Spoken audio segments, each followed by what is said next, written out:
안녕하십니까? 박승호 역사TV입니다. 오늘은 세계 경제대공황과 전체주의 탄생에 대해 알아보겠습니다.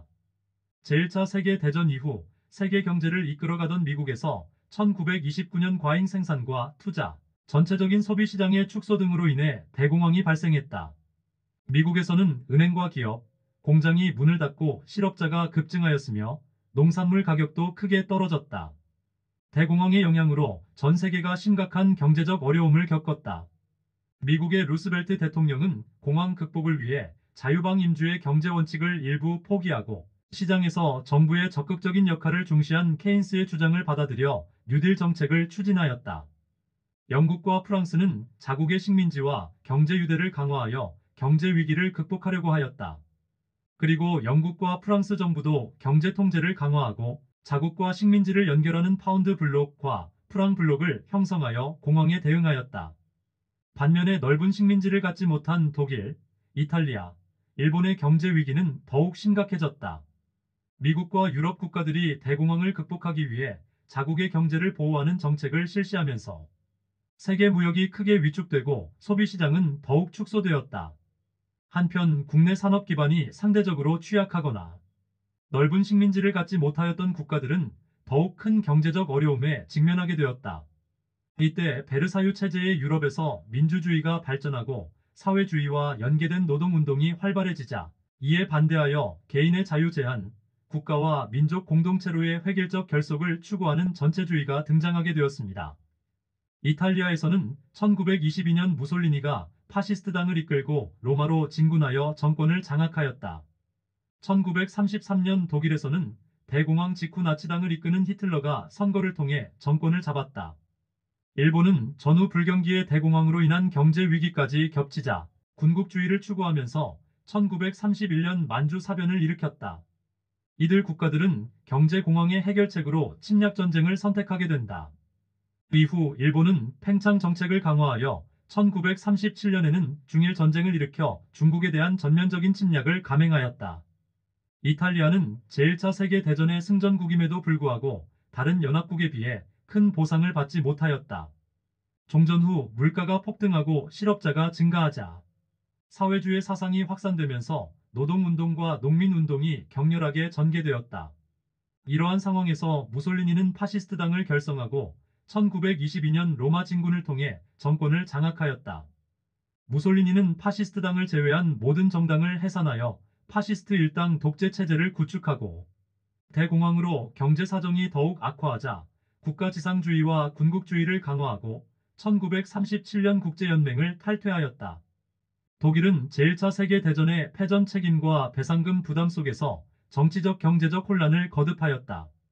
대공황의 발생으로 경제 위기가 심화되자 히틀러와 나치당은 베르사유 조약 폐기, 극단적인 인종주의와 국가주의를 내세워 독일 국민의 지지를 얻었다.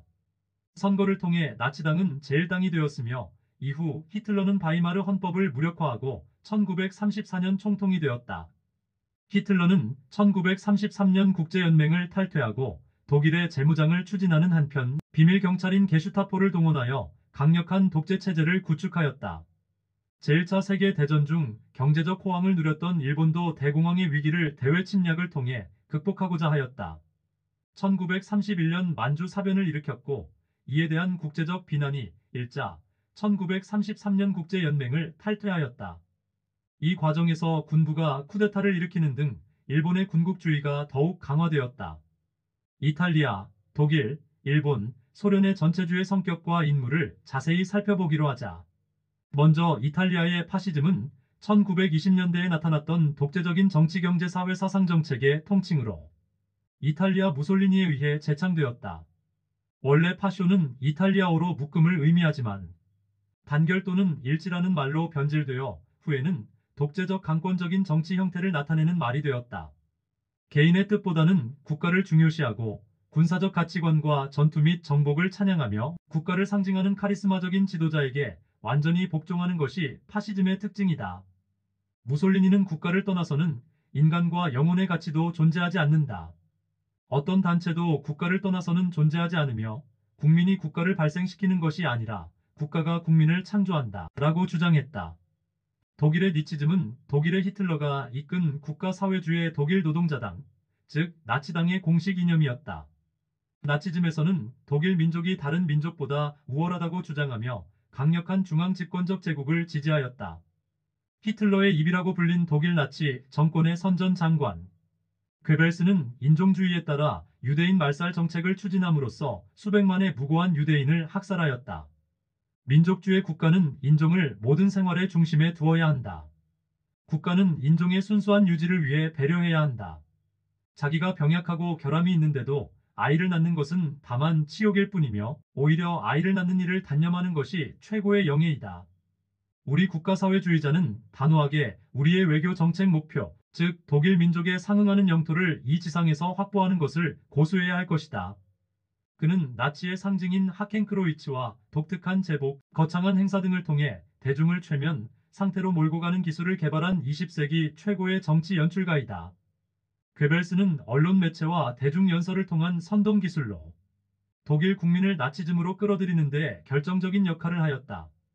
괴벨스는 우리는 유대인의 반대자들이다.